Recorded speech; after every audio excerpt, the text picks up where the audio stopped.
Good morning, everybody, and welcome to the CCNA Bootcamp. My name is Brian McGann, and I'm going to be the instructor for this class. A little bit about myself. I'm from Chicago, and I've been in networking for about 15 years now. And I originally started in Microsoft networking, doing like just desktop support and PC support, and then I got into like Windows Server type stuff. Went through the MCSE in NT4, which is quite a while now, probably 15 years. And then eventually that led me into CCNA and CCNP. So it definitely was a good basis for the Cisco stuff that I've been into since then. We'll talk about that today. What are the expectations of the level of technologies that we're going to be going through with CCNA, and some of the prerequisites and just recommendations on different resources you can use and stuff like that. But at least for me personally, I thought MCSE was a great prereq for this, because it went over just a lot of general networking theory, and especially like from the application level, what are we really trying to do in the first place with the network. From there, I got CCIE in routing and switching, service provider, and security.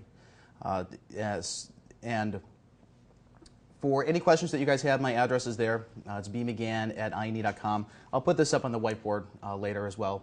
So any questions you have offline during the week or after class, you guys feel free to contact me. I'm more than happy to help you guys out with anything.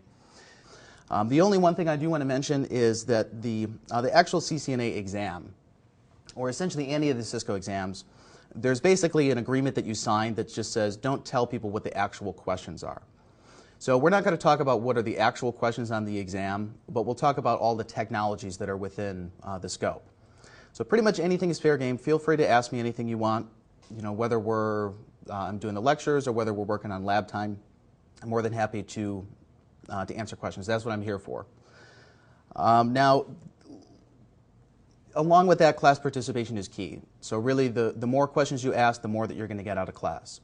So if we spend hours and hours every day answering questions, that's fine. I'm more than happy to do that. So like I said, just don't hold back with anything you guys want to ask me. For offline questions, there's a couple resources that we have. One of them is a discussion forum, which is at ieoc.com. And basically, this is a combination of a web forum and a mailing list. So for the web forum, you can just go to, and it's under CCIA forums, but it's a lot of other topics as well. So you'll see there's ones for CCNA and just different technology topics. But what's good about this is not only to read and to get involved with the discussions of other people. There's a lot of good information in the archives, because the forum has been up there for going on like 10 years now.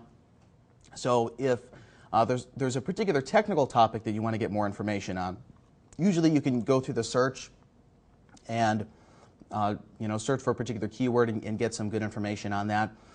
There's another one, if you haven't seen this yet, that is the Cisco Learning Network.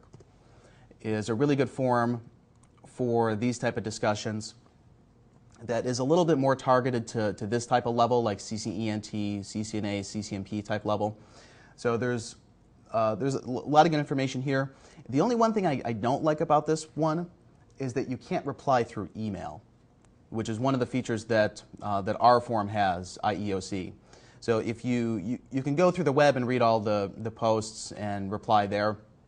The advantage with this one, though, is that you can subscribe to the individual lists. And then if you don't want to go on your web browser to reply, you can just reply through your email. The other one is our CCI blog, or basically just our general technology blog. And the URL for this one is blog.ine.com.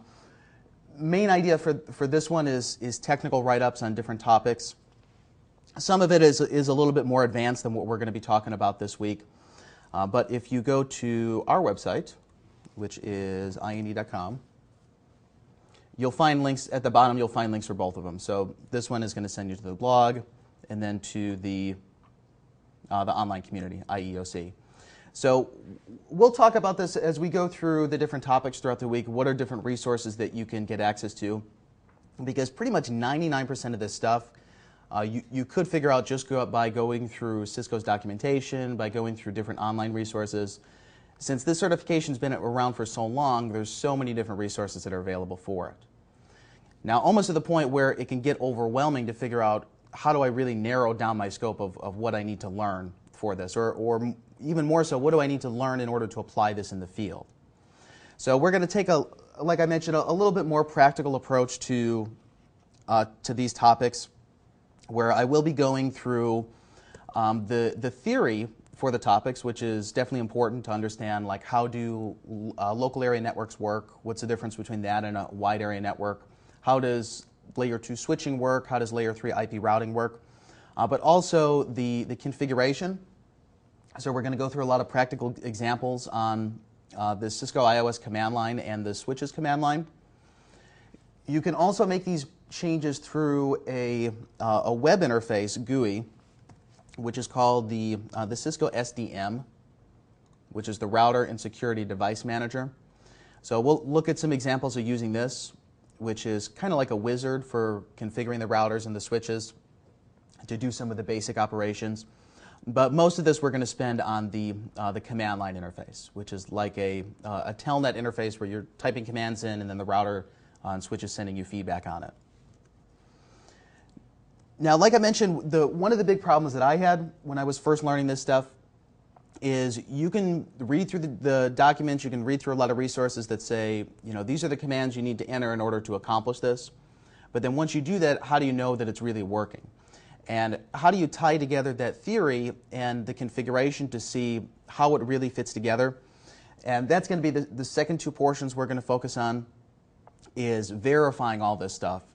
So what are the different show commands you can use on the routers and switches? What are the different debug commands that if we run into problems, what are the appropriate ones to use? And then more importantly, how do we read through that output? Because there's not really a lot of good documentation that shows you, if you have this problem, run this show command. Or if you have this problem, run this debug command and then look for these outputs. So we'll go through not only the theory, like I mentioned, how to configure this stuff, and then how to test it to make sure it's actually working. Now, the general outline of class is going to pretty well follow along what the blueprint is for the CCNA exam. And there's basically 3 different variations that you can go through to get the certification. And if you go to cisco.com/go/CCNA, it's going to take you to their main certification page, where it's going to give you information like what is CCNA, why would I want to get this to begin with, what's the syllabus, and then also you'll see here the different exam paths that you can take, which currently is either CCNA as a whole, which is what we're going to be doing this week, or you could take it as 2 separate exams, ICND 1 and ICND 2. So if you look at either of these, or any of these 3, I should say, this one here, the composite exam, basically is the same outline as the other 2, but it's going to be all in one.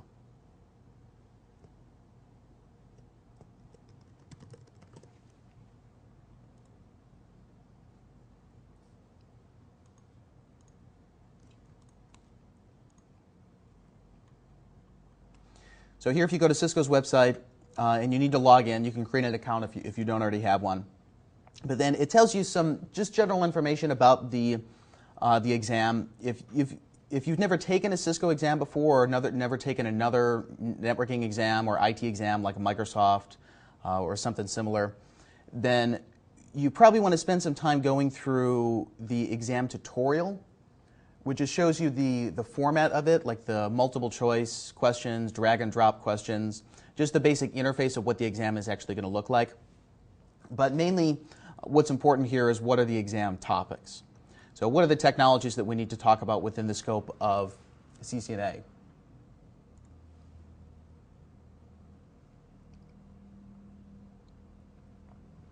So first and foremost, describe how a network works. This is mainly what we're going to be spending probably the vast majority today, talking about just the general theory of networking. What are the differences between like the OSI model and the TCP/IP model? What are some of the basic differences between like LAN networks and WAN networks, different types of networking protocols? So this is just a more generic thing about networking. Once you get a little bit further in, then we're going to get into the specifics of how Cisco actually implements these technologies.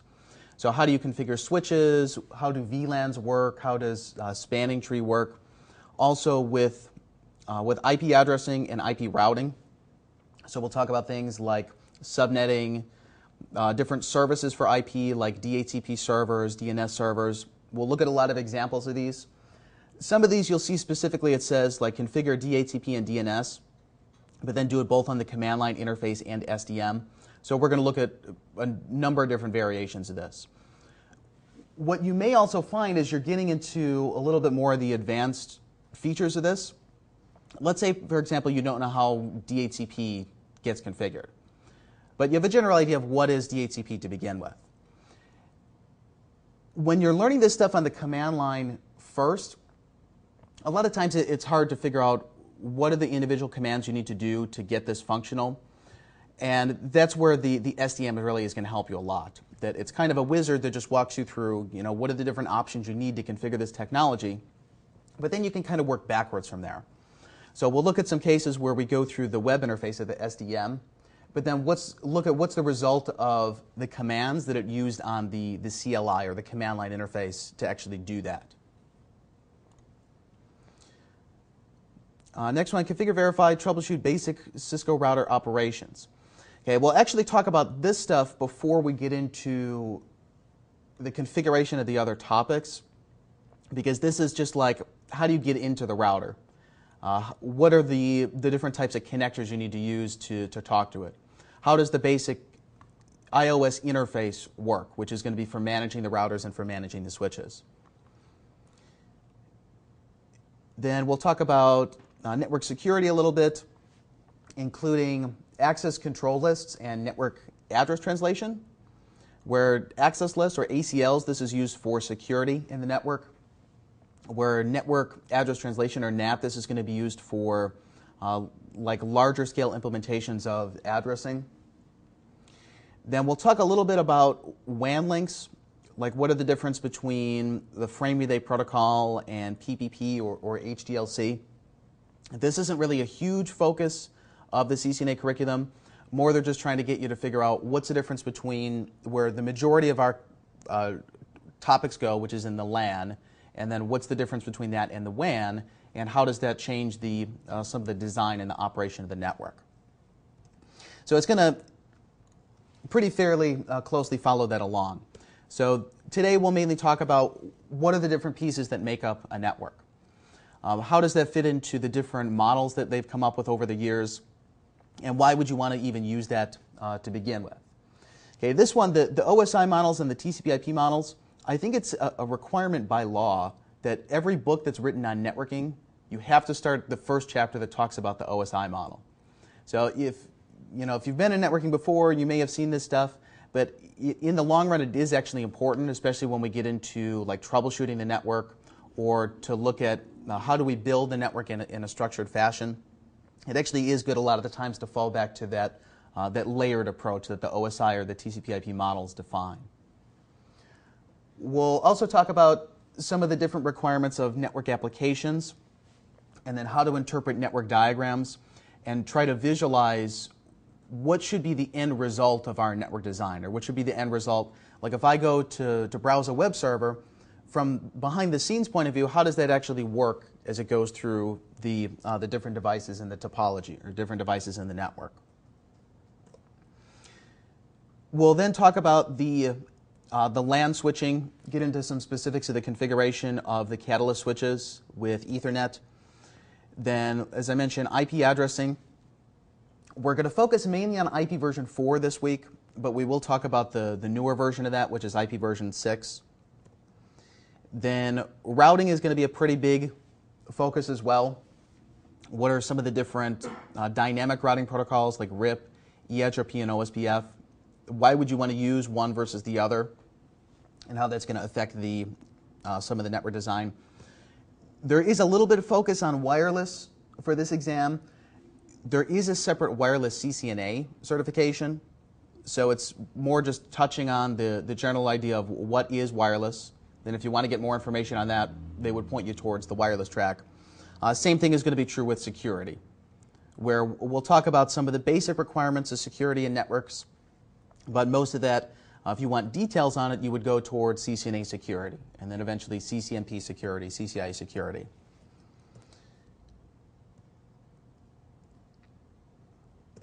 Okay, so again, pretty close to what's on the blueprint there as well. Now, as I mentioned, everyone is also going to have access to routers and switches to use this week. A little bit later today, we'll talk about specifically how we get into those, what are the applications we need to talk to the routers and switches. But specifically, there's going to be 5 routers that are a mix of 2600 XMs, is the specific hardware platform that we're using, which has both Ethernet and serial interfaces, which we'll talk about in detail. What does that really mean a little bit later. Then there's 3 Catalyst switches, which are 3550 switches, which means they're both layer 2 and layer 3 switches, which we'll get into more detail. What does that mean? What's the difference between layer 2 switching and layer 3 switching? And there's also a test PC that we're going to be using for testing a bunch of different applications. So like TFTP server, web server, DNS, DHCP. So you'll have a better idea of if I was on my laptop here and I browse to a web server, when I look at that from my router configuration and from my switch configuration, what's the end result of it?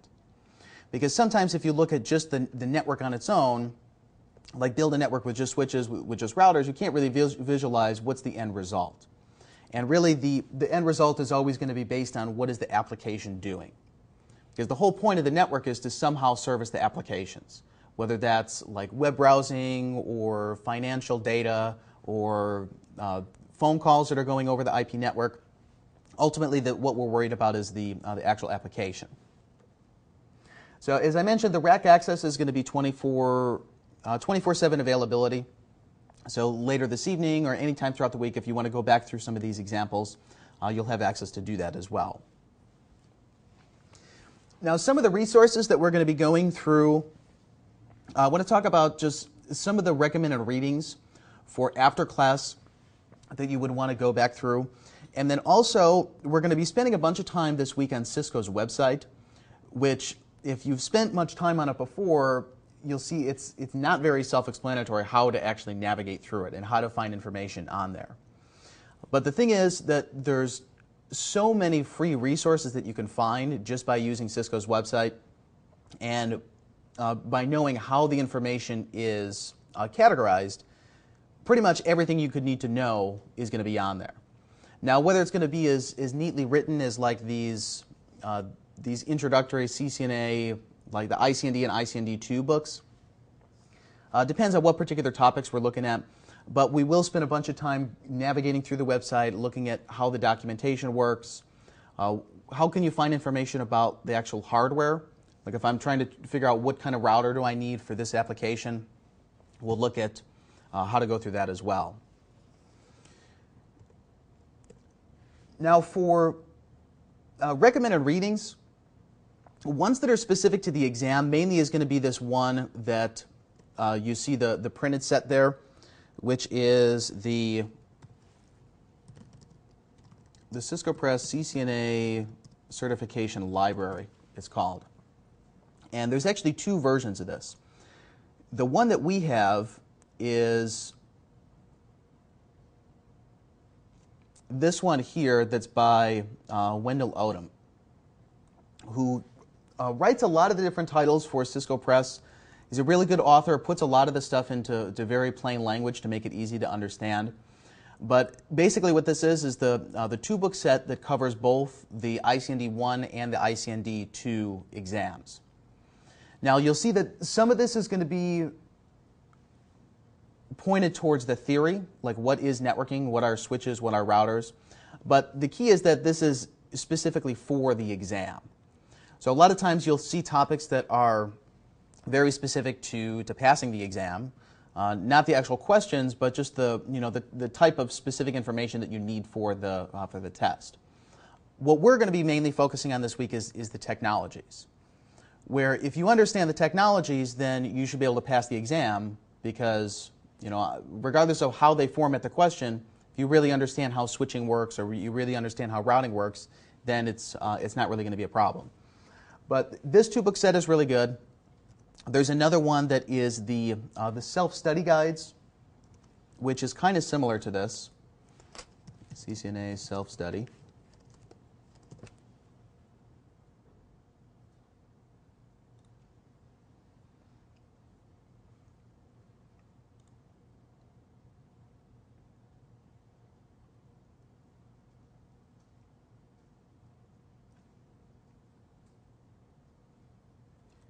Which I want to say is the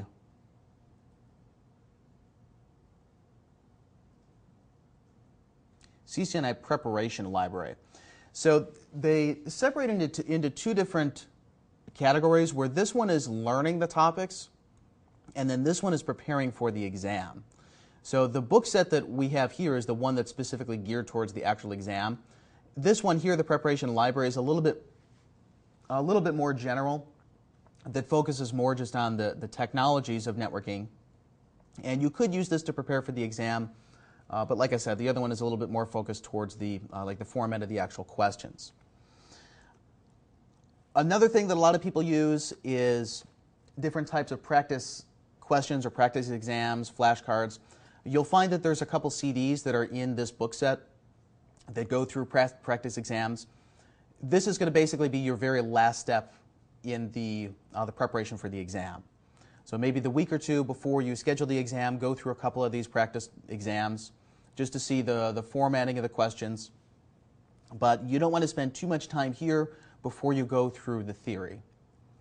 So we're not going to spend a lot of time this week going through practice questions. It's kind of something you can do on your own with these resources that you have available to you. Now the other portion is going to be things that don't really relate specifically to Cisco networking or don't relate to the exam, but are more geared towards just networking in general. Now, the ones that I have on the list here, if you were to read all three of these, it could easily take you 6 months to get through them or more.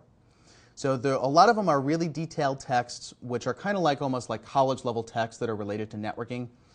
But pretty much any of these three, this is something that throughout your career you can always come back to as a reference.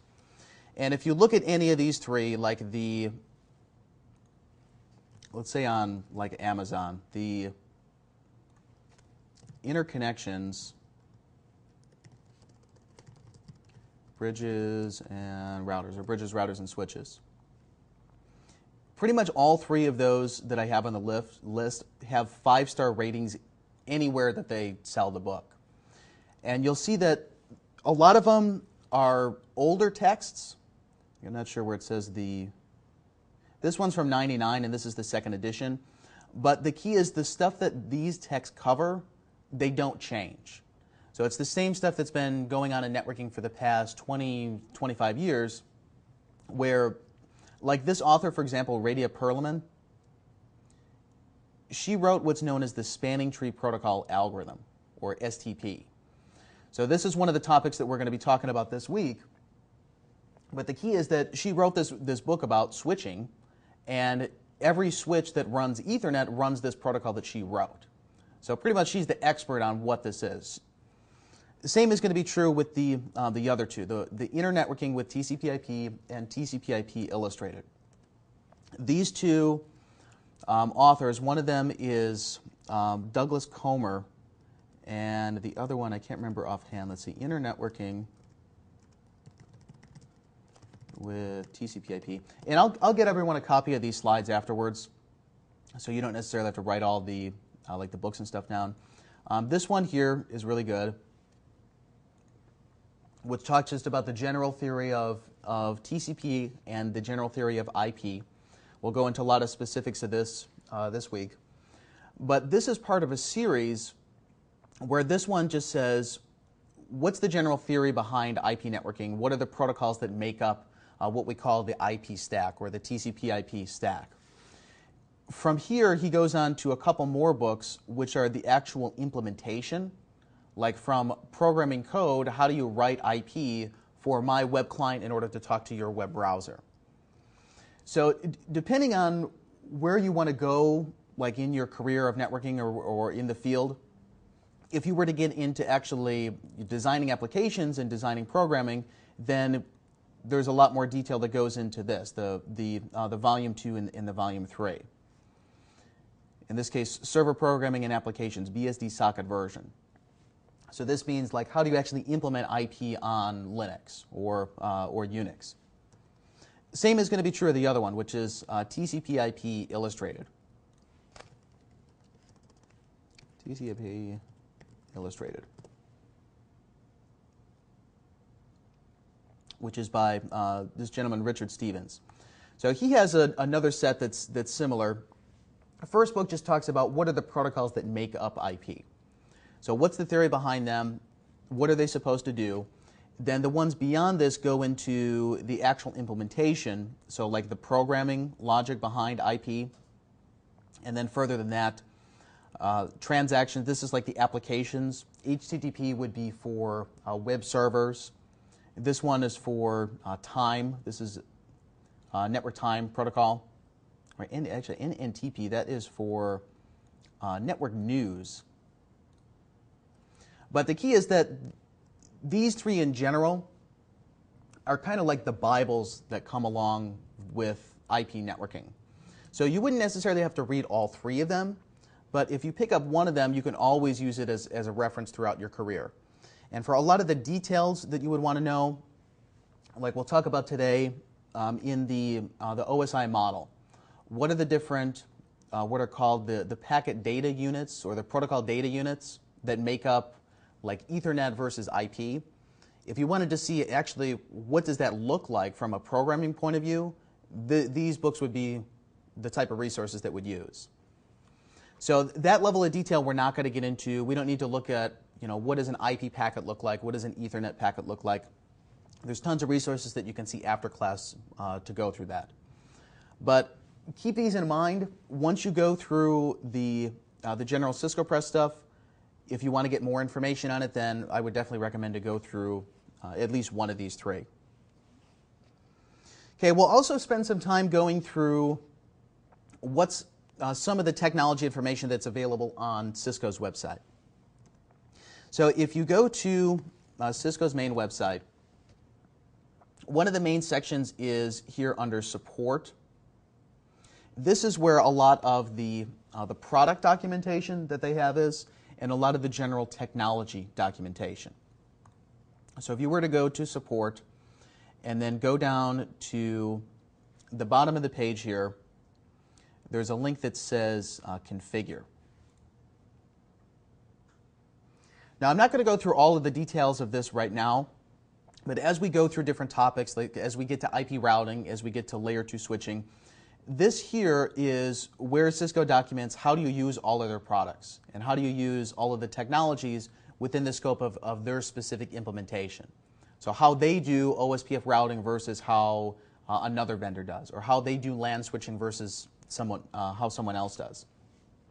But this is going to be a lot of good examples of how would you configure something, how would you test that it's working, or under the technology here, like let's say LAN switching, for example.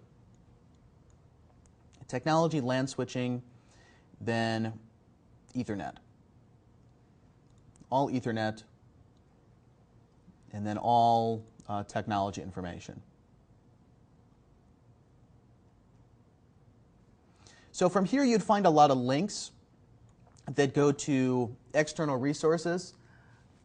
Like in the case of running gigabit Ethernet over copper interfaces, this is defined by a standard that is known as 802.3ab. So if you wanted to see the actual specification of how does running this protocol over this particular type of media different than its other variations, you'll see that this is one place that you can go for a lot of these links. So you wouldn't necessarily read any of this end to end. you'll see it's just massive, the amount of technology documentation that's on Cisco's website.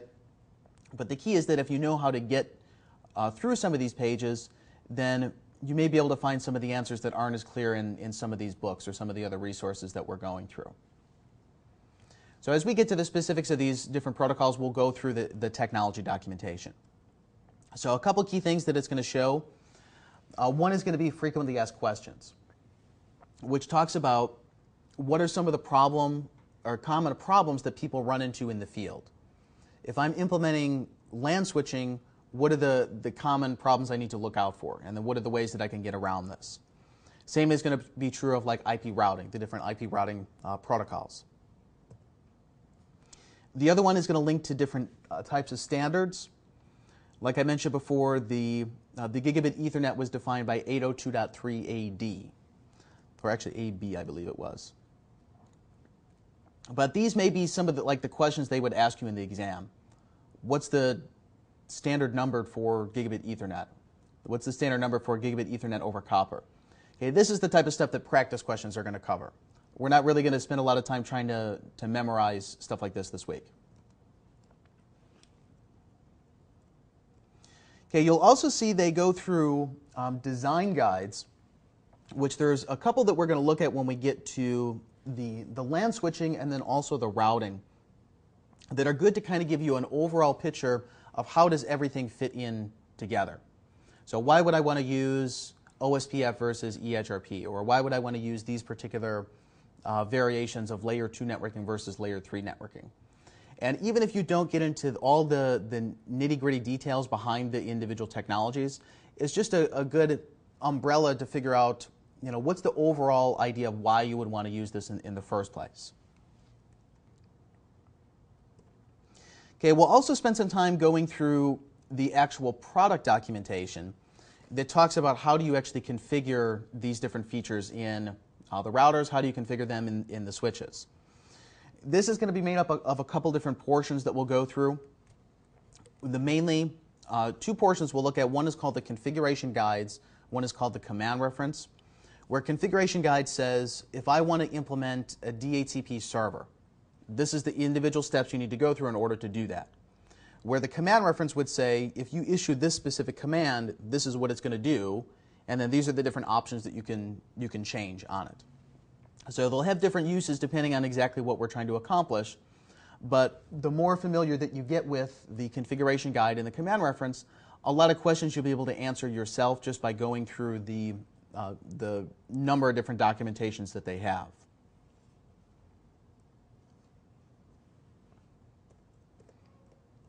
So some of the other portions, like the master index release notes, we'll talk about that later when we get to the specifics of them. So the main thing is that everyone's going to have access to equipment, and that's where we're going to be doing most of our discussion, is on the Cisco iOS command line, on the switches command line. We're going to look at how to go through the different configurations, what are the actual end results of that, how do we test it, and then how does this fit into some of the theory. So as a supplement to the topics that I'm going through, you're still going to need to read a lot of the material that's related to this, which is where this certification library is going to come in, the printed books.